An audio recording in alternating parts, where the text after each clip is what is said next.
નર્મદામાં પ્રવેશ અને ભરૂચમાં આશરો આપવા કરેલી અરજી કોર્ટે ન સ્વીકારી હવે તેઓ હાઈકોર્ટમાં બંને શરતો રદ કરવા ફરી કરશે અરજી। નર્મદા સેશન્સ કોર્ટે ચૈતર વસાવાની નર્મદા જિલ્લામાં પ્રચાર માટે પ્રવેશ અને ભરૂચમાં આશરોની અરજીને રદ કરી દીધી છે। જોકે સરકારી વકીલ જે ગોહિલ અને તપાસ અધિકારીના સોગંદનામા તેમજ દલીલોને ધ્યાનમાં લઈને સેશન્સ જજને નેહલ કુમાર જોશીએ શરતો નાબૂદ કરવાની અરજી રદ કરી દીધી છે।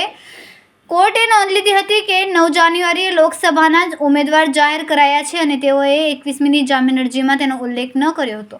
પ્રચાર પ્રસાર હાલ સોશિયલ અને ડિજિટલ થઈ શકે છે।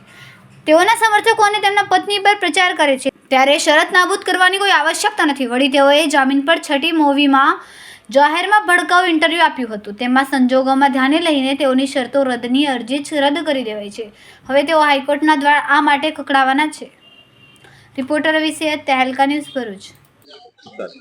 ન્યાયતંત્રએ આપને આપની જ વિધાનસભાની અંદર ના પાડી દીધી છે, તડીપાર કર્યા છે, શું કહેવું છે? જે પોલીસ ડિપાર્ટમેન્ટ દ્વારા વાર્તા બનાવીને જંગલ ખાતાને આગળ કરીને મારા પર ખોટો કેસ કરવામાં આવ્યો હતો। એમાં નામદાર સેશન કોર્ટે અમને જામીન આપ્યા હતા, પણ એ જામીનમાં અમારી શરતો હતી કે તમારે નર્મદા જિલ્લામાં પ્રવેશ નહીં કરવાનો અને ભરૂચમાં તમે રહી નહીં શકો।